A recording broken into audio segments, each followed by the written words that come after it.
Take this. It will help you.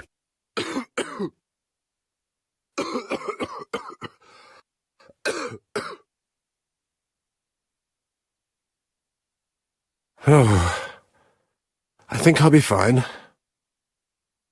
Let us see, Cust. Look at me. You know very well that you committed these murders? Yes, I know. But I'm not wrong in saying that you do not know why you committed them. No, I don't.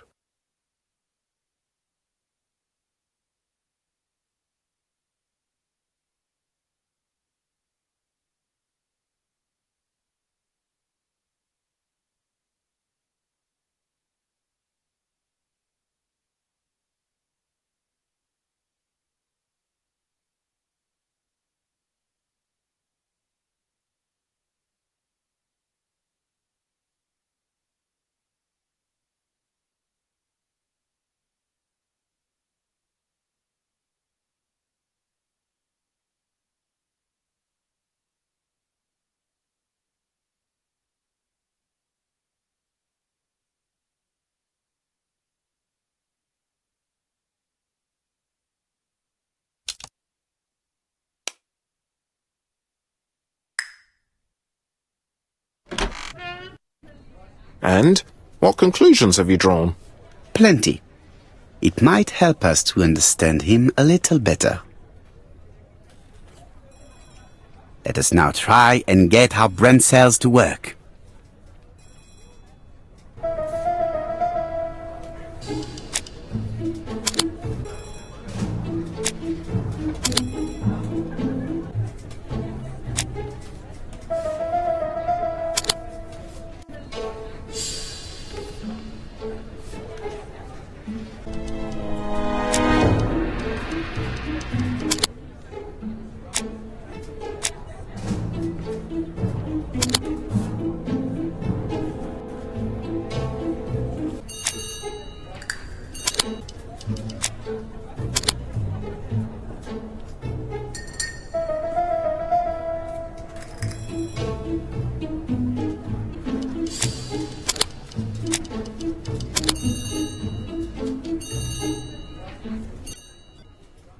I don't see any clearer than before.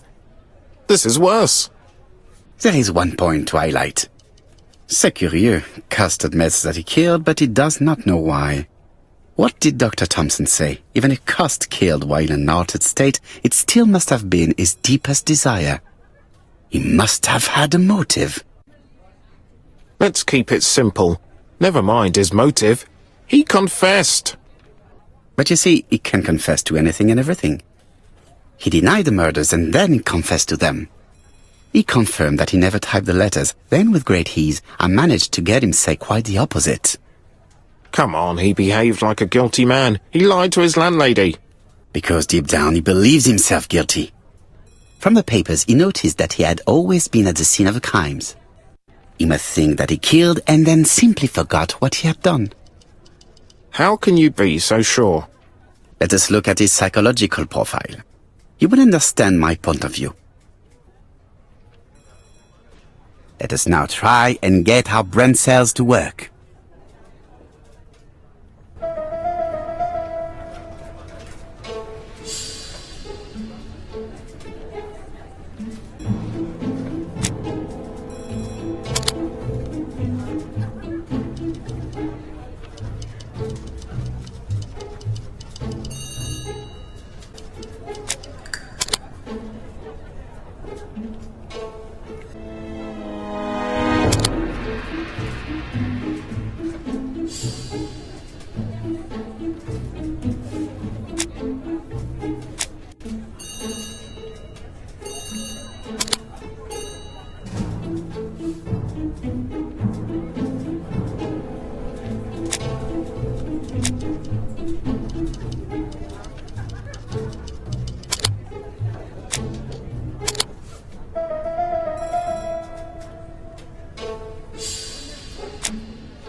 You see, Cust's character is quite the opposite of the murderer's.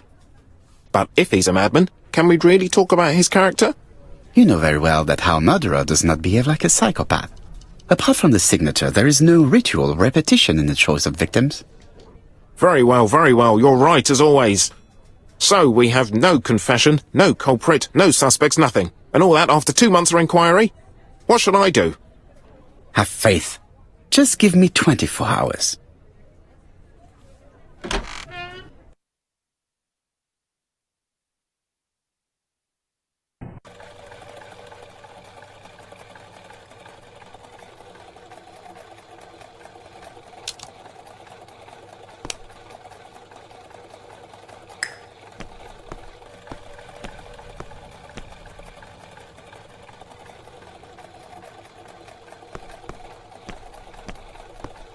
To Whitehaven, please.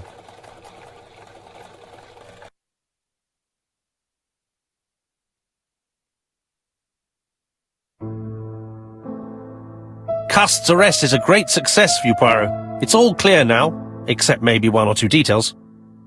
Details. Ah, mon ami. The devil is in the detail, as we say. Excuse me? Patience, Hastings. Everything will be clear once our guests arrive. Best be prepared. Slip a revolver into your pocket before they do. A revolver? But Poirot, what are you afraid of? Trust me. It is important you carry a weapon for this meeting. I will lend you mine. What about telling me what you have in mind? Surtout pas.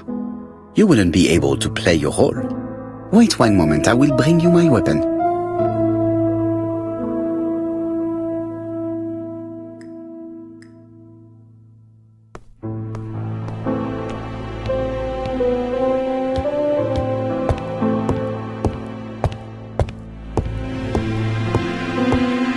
The white ammunition are blank cartridges. The others are real bullets. The revolver is loaded with blancs. I still have time to choose real bullets. The revolver is loaded with real bullets. I still have time to choose blancs. The revolver is loaded with blancs. I still have time to choose real bullets.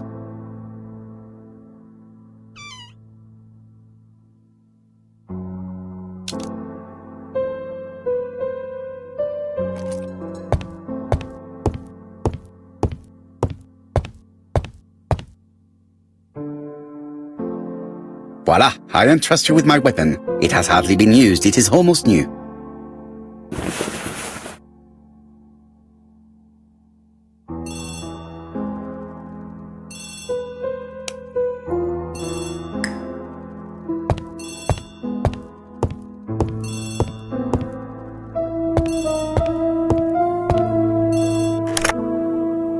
Chief Inspector, is that you? Yes. Sorry, but we haven't found anything. Have you checked the typewriter? And the packaging, the letter, and the ribbon reel. We've only found prints left by Cust and his landlady. Well, never mind, I shall make do. So, are you still going to hold your meeting? Of course, Chief Inspector. I can hear my guest coming up the stairs. Why have you brought us here, Mr. Poirot? Since Cust's arrest, I thought it was all done and dusted. Miss Gray formally identified him, as well as Miss Barnard. Yes, and the stockings he saw drove the same brand as the ones found at my aunt's. This is all true. However, a case is not closed if some questions remain open. And one question is, why did the murderer send me his letters? Why did he challenge me, Hercule Poirot? Perhaps he wanted to play with you, to taunt you. Xenophobia? Maybe he didn't like you because you're foreign. I may be wrong, but maybe by provoking you he was looking for glory? All these theories should be studied. Let us now try and get our brain cells to work.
Is everything clear now?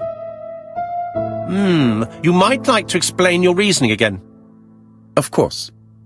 First of all, remember that the murderer made it a rule to always post his letter before the murder. He never digressed from that rule. However, in Churston, he encountered a problem. The village has only 500 inhabitants. With advance warning, it would be easy to arrest him. Therefore, the murderer delayed his letters deliberately with the wrong address. The plan wouldn't have worked if he'd sent it to Scotland Yard or the papers because everybody knows their addresses. The mistake would have been corrected and the letter would have been on time. That is why the murderer chose me as the recipient. Because for his plan to succeed, it was necessary for at least one of the letters to have a wrong address and get lost. It was very cunning. Absolument. It is a very subtle plan. It matches the profile we have drawn up of him perfectly. That of an intelligent, daring and calculating murderer. But that's not how you describe Cust. You are quite right, mademoiselle. Like you, I find it hard to believe that this dull character is the clever murderer we are looking for. Do madmen...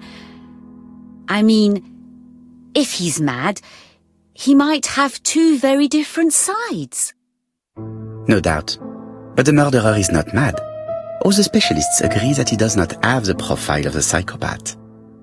But if Cust is not guilty, how do you explain his presence at the scene of the crimes? Mr. Clark, the answer to your question is in the medical records of your brother's patients. Documents which Cust most certainly did not have access to. Let us now try and get our brain cells to work.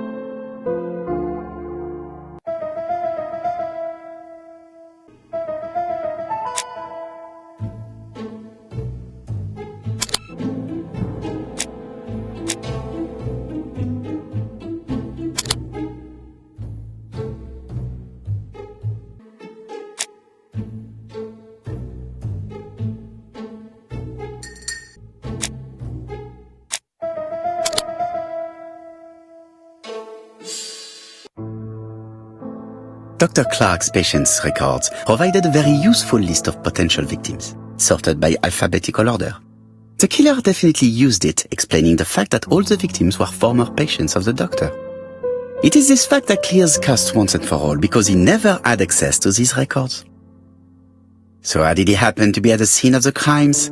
Either the murderer sent him there, or Cust was following him closely. Cust's highly suggestible nature leads us to the second hypothesis. The murderer was manipulating him.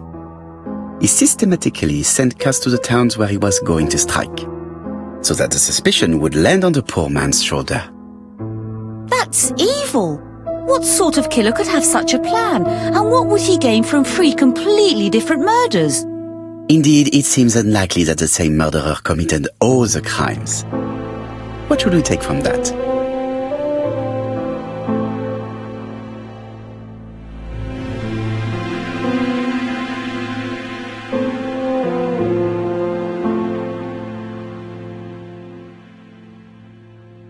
There is not one murderer, but three accomplices, who all used the same scenario.